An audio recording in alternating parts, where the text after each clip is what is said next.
This is the User Adoption Podcast with your host, Henrik Dagier. Who are you and what do you do? I am Chris Taylor. I run Actionable.co, which is a change enablement software company that helps change consultants measure and scale behavior change. Chris, how are you involved with user adoption? Yeah, it's a great question. It was fun to prep for this conversation. I think, at the end of the day, every change program requires three things in our experience. It requires a clearly articulated end state, a vision of sort of that hope for future. It requires the systems and process to make that change happen, to reduce friction and set a clear path, and to sustain that new reality. And third, it requires the individuals impacted and involved in that change to actually change the way that they work. And we at Actionable are obsessed with that last piece around helping individuals adopt the new behaviors that will make the change process successful. And so really, this is about user adoption of a process, of a vision, of a strategy, helping them to make that a new reality. Chris, what are the biggest challenges and successes you've seen with user adoption? Good question. I think the success and failure, if you will, in change programs, and by extent of that, the user adoption of those changes is really two sides of the same coin for me. I was thinking about two clients that we had last year that, despite their differences, had a lot of similarities. They're both about 50,000 employees, so large, complex organizations, both with distributed teams, one nationally, one internationally. They were both working on larger scale change programs that impacted the frontline leader, that person that's in that sort of crucible between the demands of the frontline staff and the expectations of senior leadership. So time-starved people with competing priorities. One of the programs was a safety culture adoption. It was around helping the frontline leaders adopt new safety practices and to instill those safety practices in their frontline workers. This was a multinational engineering firm. The other client was a national logistics company, was involved in a leadership program, helping frontline leaders to enact different behaviors to be a more impactful leader for the people on their team, ostensibly for the purposes of retention and productivity and reducing absenteeism, those types of things. And in both programs, they had excellent content. They had equally excellent facilitators, the deliverers of that content. They had a similar structure of content being sort of parceled out over time with pockets carved out for discussion groups. So on the surface, both these programs had an equal sort of likelihood of success. And yet we found that the engineering firm experience was a raging success. They improved their safety metrics by over 200% at their own sort of internal measurement. And as importantly, they sustained the behavior change. 8 months later, they were seeing the same heightened levels of safety metrics. The leadership program, that national logistics company, saw literally zero impact on their metrics. In essence, the investment, as they'd been calling it to date, was actually an expense. And at the end of the day, when we dug into the data through Actionable to understand why there was such a stark difference between the two, we found that the key differences were simple, but fairly obvious, and I think universally applicable. One was that the engineering firm had focused a substantial amount of the time, particularly up front in the program, on providing the space and the prompts for the individuals in the program to find their own motivation for change.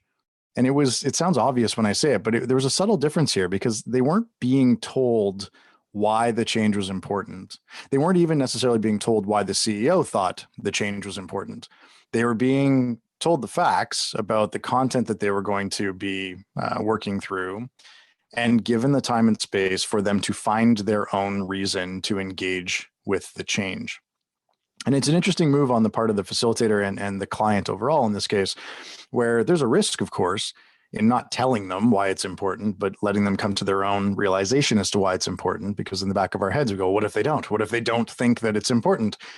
And I would suggest that that's going to happen anyway. No matter how strongly we tell someone that this change is important, if they don't believe it, they're not likely to act on the required change for themselves and for their teams. It's a quote that I'm sure I'm misquoting, but it's that idea that if you tell the people the truth, they'll believe you some of the time. If they tell themselves the truth, they'll believe themselves all of the time. And I think one of the major factors separating success from challenge in user adoption and change by extension is giving people the space to find their own why, to find their own reason for the change. The other two were more tactical, but I think equally useful. Leadership buy-in. In the case of the engineering firm, the successful program that was doing the safety program, they really, at a leadership level, they'd scheduled it in, spotlighting wins, challenging non-adopters, sending updates out to the global base so that there was sort of that spotlight on the program, and made clear that senior leadership was watching. And on a localized level, they reviewed the impact, not just our own experience with how we've engaged with the change. What did we try? What didn't we? They did that in both programs. But in the case of the successful program, they fed back insight into the tangible impact that this program was having. In the case of the safety program, literally saving lives. So being able to showcase the outcome, basically the impact of the hard work of changing behavior, led to that sustained behavior change. Chris, what advice would you like to share with people working on improving user adoption? I think it's really easy for us to get excited about our own product, our own programs, and for us, we're bought in, hopefully by definition, to the programs that we're driving or involved in. I think we need to flip that assumption when we're dealing with a user base that's not us, which is to assume that we're dealing with a low level of interest or attention at the beginning.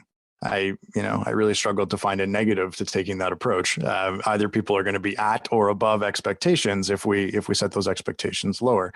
Not to say that we should lower expectations around the outcome of the program, but to assume that we're dealing with a low level of interest or attention at the beginning. I think as human beings, we're all stretched too thin. And until we understand something and have found the so what for us, we're unlikely to change ingrained behaviors.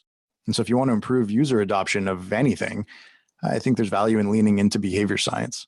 Articulate for yourself the new behaviors you're trying to instill. Actually write them down. What's the, in the end state, not just the business impact, but how is the user acting differently, thinking differently, showing up differently at the end? And then there's really three questions that we encourage clients to ask themselves. Once you have that sort of end state of how they are acting differently, what behaviors have shifted, asking yourself, what do they need to change? So what are the tactical pieces they need to change? Why would they want to change? Not to tell them your answers, but to just have it in your own head and to create prompts for them to come to their own realization. And then third, what's the path of least resistance in helping them understand the content, the what that they need to change, and finding their own context, the why behind the change itself. And Chris, where can we learn more about user adoption and your work on the subject? Sure. So if you're listening to this podcast and you're a consultant or a facilitator of change, you can visit actionable.co. That speaks more to consultants. And if you're internal to an organization, you can check out habitbuilder.co. That's .co. That'll give you more sort of language and positioning that explains it in context to your change work.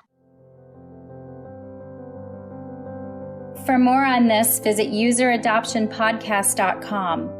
Don't forget to please subscribe, rate, and review. And for a book about this, check out useradoptionbook.com. Tune in next week for the next episode. Thanks for listening.